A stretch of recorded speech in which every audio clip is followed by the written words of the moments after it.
Bonjour à tous, bienvenue sur Cygnus Dream. C'est un plaisir de vous retrouver pour cette review numéro 16. Alors aujourd'hui, contrairement à ce que je vous avais annoncé dans la précédente review, on ne va pas parler de Deathmatch Revival pour la simple raison que je ne l'ai pas encore reçu, il s'est fait un peu désirer. Donc eh bien, en attendant, je me suis dit que j'allais vous proposer une review consacrée à Sid de Mizar et Bud d'Alcor. Pourquoi ces deux figurines? Eh bien parce que suite au petit sondage que j'avais fait sur la chaîne et la page, les God Warriors sont arrivés un peu en avance, juste devant les Gold X OCE. Donc c'est vrai que j'en avais pas présenté. Je me suis dit pourquoi ne pas présenter ces deux-là ensemble, puisque les deux frères jumeaux se mêlaient bien à être réunis ensemble pour une vidéo. Donc c'est ce qu'on va faire aujourd'hui. Donc comme d'habitude, on va commencer par les boîtes, ensuite on passera au blister, on montrera les totems, on fera le montage de l'un des deux personnages, pas les deux puisqu'on verra que les armures sont quasiment identiques, et ensuite on fera une séance donc posing avec les deux personnages pour se retrouver pour terminer la vidéo dans la conclusion. Alors on va pas perdre de temps et on va passer tout de suite à l'étude des boîtes. Alors les boîtes, on découvre tout de suite ce qui est la charte graphique des boîtes des God Warriors, donc des guerriers divins d'Asgard en version EX de chez Bandai, à savoir ce fond sombre sur lequel on va retrouver des montagnes enneigées en arrière, là qu'on peut voir ici, et donc pareil sur l'autre juste à côté, avec le personnage mis sur le côté, auréolé de blanc, et l'animal mythologique représenté sur la partie gauche. Donc ici le tigre dents de sabre, donc représenté de deux manières différentes sur la boîte de Sid et la boîte de Bud. Donc on voit bien les deux personnages, Bud ici, Sid à côté. Bud a sa cape, Sid n'est pas capé sur la boîte, mais il y a bien une cape à l'intérieur, on le verra après. Les logos habituels, Bandai Spirit, Tamashii, le Tamashii Quality, la Toei Animation, la version EX, la mention EX ici. Après ce sont les phrases qui concernent les personnages, donc moi je ne les ai pas traduites. Voilà pour la face avant.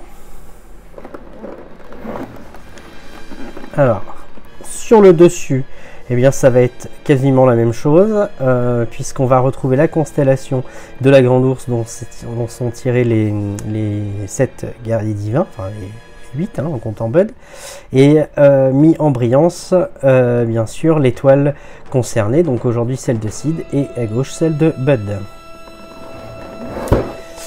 Sur le dessous on a les mentions légales habituelles où on va retrouver Bud décasqué et Sid casqué, comme sur la face avant. Sur les côtés, nous allons avoir les deux personnages décasqués en position d'attaque. Cette fois-ci, donc on voit bien la cape de Sid, il en a donc bien une dans la boîte. Sur l'autre côté, nous retrouvons donc les totems. Et enfin, à l'arrière, c'est là qu'il va y avoir le plus de différences. Donc on va retrouver les deux personnages au centre en position d'attaque. Bud est décasqué. Sid, lui, garde son casque. Ici, une pose d'attaque pour chaque. Les totems. Ensuite, on va voir les 4 visages donc, de Sid et Bud, 6 possibilités. Il en manque un peu plus de visages.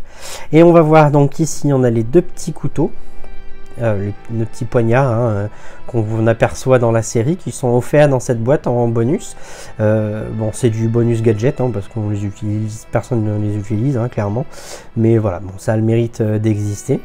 Et enfin on nous montre ici donc Bud en pose miroir avec son jumeau bien sûr, ce qui n'était pas montré sur la boîte de Sid puisque Sid est sorti juste avant le Bud. On passe tout de suite au blister.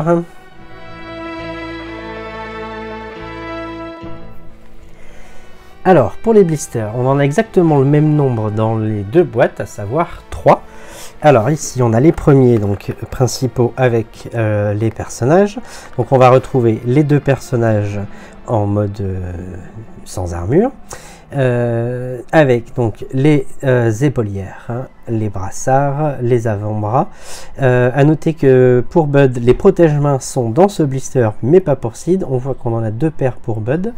On a les genouillères, les cuissardes, les jambières. Voilà, pour chaque personnage. Donc on voit tout de suite la couleur. Donc Sid, on est sur un beau vert. Un peu vert bouteille, hein, vraiment très très joli. Et enfin pour Bud, alors là c'est le parti pris de Bandai. Pour Bud, on est sur un chromé. Ça a été le débat à la sortie de cette figurine, savoir qu'ils n'ont pas fait l'armure blanche comme on peut la voir dans l'animé. Ils ont pris cette couleur chrome. Voilà. Donc après avoir ce que ça donne une fois monté, il faut savoir qu'il y a J-Model qui en a sorti une aussi, mais qui n'a pas pris le même parti niveau couleur. Dans le deuxième blister, on va retrouver dans les 2 personnages ce qu'il faut pour faire les totems forme objet. Donc ici et là pour l'armure de Bud.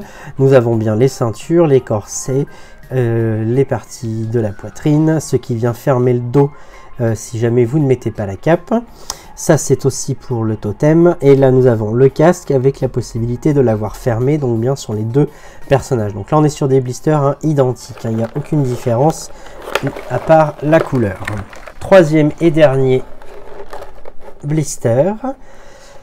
Alors ici, donc nous retrouvons donc les capes, les paires de mains. Donc les paires de mains, il y en a 1, 2, 3, 4, 5 chez Sid, et chez Bud 1, 2, 3, 4, 5, donc identiques. Nous avons donc les protège-mains de Sid qui sont ici, il y en a bien 2 paires également.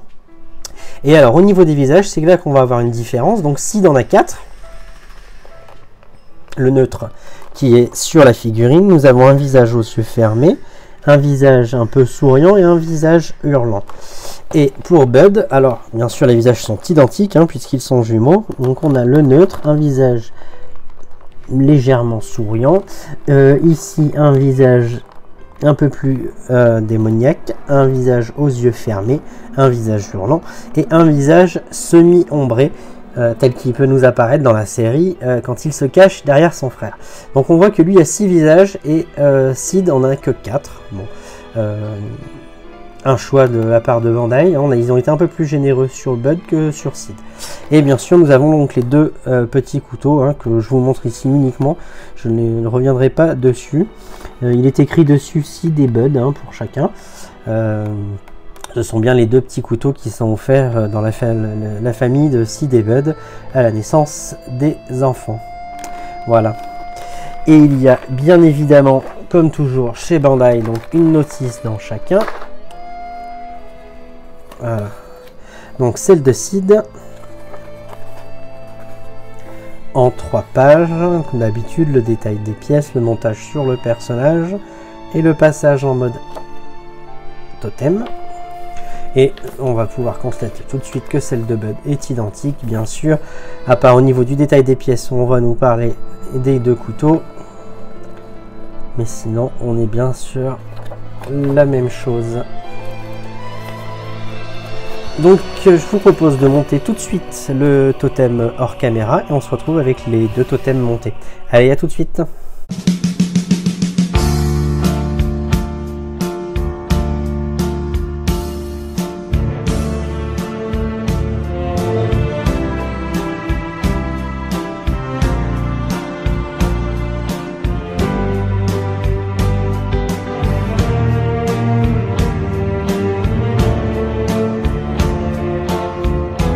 Et nous voilà de retour avec ces 2 magnifiques totems de l'étoile de Zeta et de son ombre, les armures de Sid et de Bud. Alors ce qu'on peut dire, c'est que bon, la conception est identique, ils sont assez simples à monter. J'aime bien leur rendu, même s'ils sont un peu moins impressionnants qu'ils peuvent l'être dans l'animé, ils sont un peu plus ramassés, mais le rendu quand même très très sympa, surtout l'un d'un côté de l'autre. Et voilà, donc un montage assez simple, la tenue des pièces est plutôt bonne.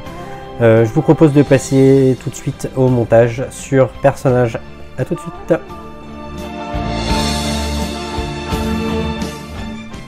Alors nous voilà dans la partie montage, j'ai redémonté les deux totems et on va pouvoir commencer tout de suite le montage. Alors ce que je vous propose, c'est qu'on va monter l'armure uniquement sur Sid en vidéo pour pas faire de doublons, et Bud je le montrerai hors caméra et on les retrouvera tous les deux pour la partie posing. Ils sont là donc pour le moment tous les deux parce qu'on va faire le test de rigidité sur les deux frères pour voir s'il y a une différence entre les deux. Donc au niveau de Sid, les bras, c'est un peu souple là quand même. Non, je pense pas que ça pose problème, mais les bras, oui, sont souples. Et au niveau des jambes, qu'est-ce que ça donne? C'est plutôt rigide. Ouais, on peut voir qu'on a une bonne rigidité, parce que je le secoue bien et voilà, le genou ne bouge pas. Et l'entrejambe est quand même assez rigide, donc on va pouvoir un peu s'amuser sur la partie posing. On va voir tout de suite ce qu'il en est de son frère. Alors pour lui, les bras sont plus rigides que pour Sid. On entend voilà, que ça craque. Hein. Et au niveau des jambes, eh ben, on est pareil. Ouais, on est pareil. Donc on est plutôt sur des bonnes figurines hein, de la part de Bandai. La rigidité est pas mal, donc c'est plutôt plaisant. Donc on va attaquer le montage de ce Sid. Alors on va lui retirer les mains. Bien sûr. Et les pieds. Alors hop.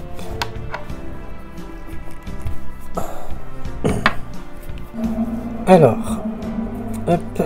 Et la tête également pour le moment, puisqu'elle ne va pas nous servir. Alors, Sid de Mizar et Bud, d'accord, on en parle un petit peu en faisant le montage. Alors, le guerrier divin de Zeta, c'est Sid, hein. Il n'y a pas de débat là-dessus. Et il a un frère jumeau, il est né dans une famille assez noble d'Asgard, et il a un frère jumeau. Et le problème, c'est qu'à Asgard, il y a une loi, étant donné que le pays est assez pauvre, interdit d'avoir des jumeaux. Donc la famille, ne voulant pas tuer un de leurs deux enfants, en ont abandonné un dans la nature, donc Bud. Et c'est ce qui fait que Bud et Sid ont grandi séparément. Alors pendant ce temps là, je continue le montage. Donc je vous ai pas dit, hein, mais donc toute la jambe est bien métallique, hein, comme d'habitude. Et donc, Sid et Bud vont grandir, l'un avec l'amour de ses parents, l'autre seul dans la nature. En tout cas, pas avec ses parents biologiques. Et du coup, Bud va vite comprendre. Il y a une petite scène qui nous est montrée dans l'animé de chasse au lapin, que Sid c'est son frère et ce qui s'est passé quand ils étaient plus jeunes. Et du coup, il va nourrir une haine sans faille envers son frère. Mais au moment du choix des guerriers divins, il va encore une fois être relégué derrière Sid, puisqu'il va être choisi comme l'ombre, donc le guerrier de l'étoile d'Alcor. Il va être choisi comme l'ombre de Sid, puisque le guerrier divin de Mizar va être Sid. Et comme c'est une étoile double, l'étoile de Mizar, eh bien elle tombe sur des jumeaux, un peu ce que fait la constellation du Gémeaux hein, au sanctuaire d'Athéna. Après, Sid, du coup, lui, donc il part combattre Aldébaran pour montrer sa force, qu'il bat facilement. Et ensuite, il combattra plus tard dans l'animé Shun. Et il sera battu par Shun. Et donc Sid, à ce moment-là, va essayer de le sauver.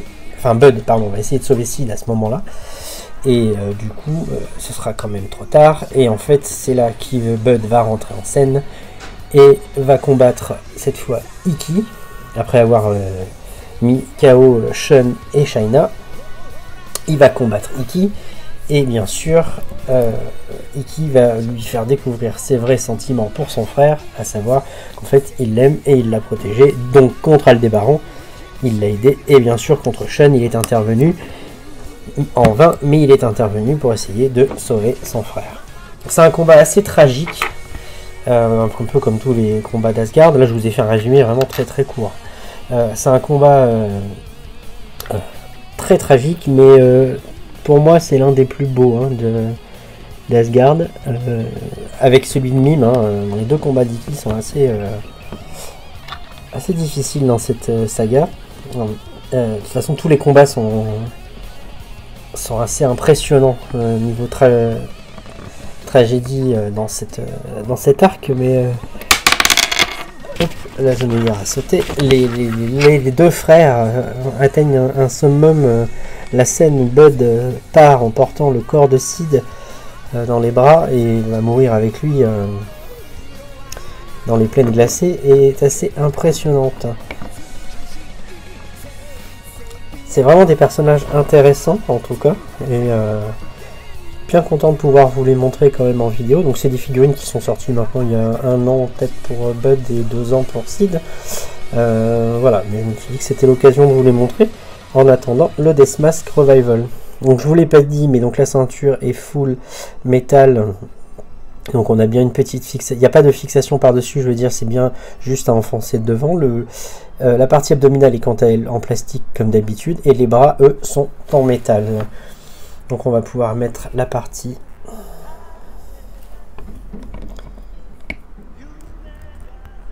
hop,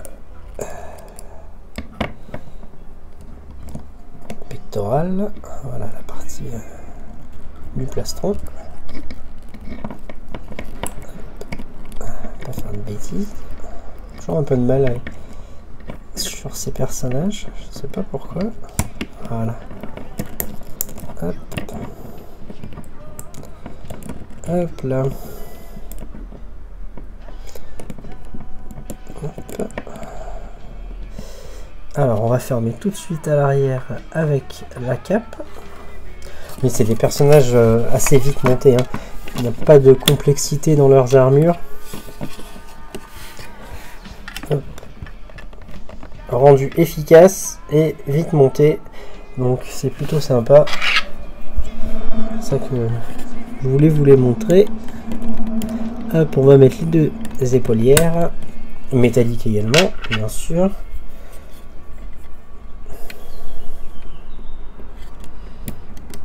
Voilà, les protège-mains. Hop. Que je n'avais pas encore mis. Hop. Et il me manque plus que la tête et le casque. Alors, on va lui remettre la tête. Le casque, il a 2 modes. Alors, la tête, ici. Parce que je pense qu'on pourra lui mettre le casque. Même tête montée sans problème. Voilà. Et ben voilà notre Sid de Mizar monté. Plutôt sympa. Beaucoup cette couleur. Bon, bien sûr, il faut ajuster un peu là, les brassards. Hop.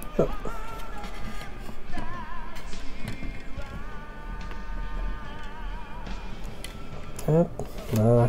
C'est déjà de donner une pose un peu plus sympathique à notre guerrier divin. Voilà. C'est assez facile, hein. Facile à manipuler, et il a tout de suite un rendu vraiment très sympa. On redresse la tête et on est bon. Le visage est assez, on peut voir la qualité du visage là, très beau visage, hein. Alors décasqué, je trouve qu'on lui voit un peu trop la démarcation là, comme il a les cheveux debout, mais j'aime bien la qualité du visage. Alors le casque, on a le choix, on l'a comme ceci, ou bien on peut lui mettre la pièce que personnellement j'adore sur Sid et Bud, qui vient fermer le menton. Dans un premier temps, on va le tester comme ça, et vous verrez dans la séance de posing que je mettrai le casque avec la mentonnière fermée. Alors pour le changer, c'est pas compliqué, il faut l'ouvrir l'arrière, on déboîte les deux dents, voilà, comme ceci. Hop. Et en fait, on vient emboîter la partie fermée du casque. Voilà. Et on referme à l'arrière. Voilà. Donc rien de bien compliqué. Je voulais vous le montrer quand même, puisque je ne vais pas le poser comme ça pour le moment. Mais comme ça, vous le verrez. Parce que dans la partie posing, je l'utiliserai comme ça. Et en pose définitive, il sera certainement casqué de cette manière. Ainsi que Bud. Parce que j'aime beaucoup ces casques une fois fermés. Ça leur donne un petit côté un peu plus badass. Hein. Hop. De même que Hagen, avec le visage baissé, ou voilà. Il y a quelques casques qui ont des possibilités de mouvement. Celui de Siegfried aussi. Et je crois celui de Thor, pardon. De mémoire, mais j'ai un doute d'un seul coup. Mais il me semble que oui, celui de Thor a bien cette possibilité-là aussi. Voilà. Et voilà, le personnage casqué. Je sais pas ce que vous en pensez, mais il est quand même plutôt sympa. Et je vous propose donc de faire venir avec lui son frère. Les voilà tous les deux montés. Alors on va passer à la partie posing avec les deux frères et on se retrouve pour la conclusion.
Et nous voilà dans la conclusion après la séance de posing.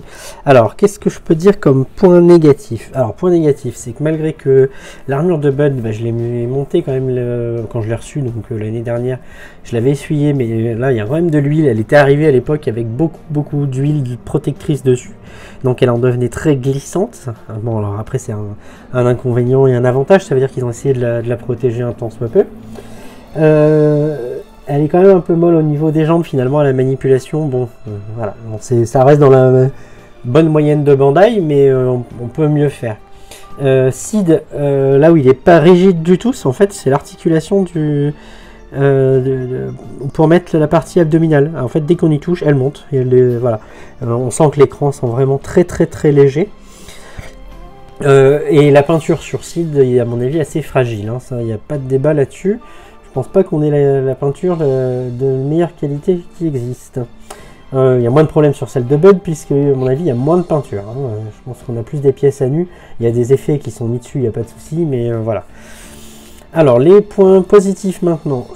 Points positifs, alors c'est le prix, c'était dans la moyenne. Hein. Ils sont sortis je crois entre 110 et 120 €. Ils sont encore trouvables en neuf. Hein. En tout cas le Bud c'est sûr, on peut encore le trouver neuf.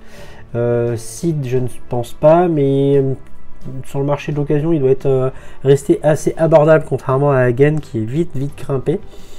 Donc en tout cas, voilà, le prix était plutôt pas mal. Deuxième point positif, je dirais le rendu global. Je trouve que bah voilà, tous les deux, ils sont juste superbes. Vraiment, on a deux belles armures. Moi, j'adore. Vraiment, ensemble, ils sont juste waouh. Dernier point positif, je dirais, bah, on a quand même une bonne tenue des pièces, hein, ça tient plutôt bien. On va parler les genouillères qui peuvent un peu facilement tomber, mais ça c'est un classique et c'est pas vraiment embêtant non plus. Donc on est plutôt sur des bonnes figurines. La gamme des guerriers divins EX est de toute façon assez bonne hein, chez Bandai. Ils l'ont plutôt bien réussi pour le moment jusque là. On attend de voir ce que va le donner le Thor qui devrait pas tarder à arriver, que je vous présenterai aussi sur la chaîne.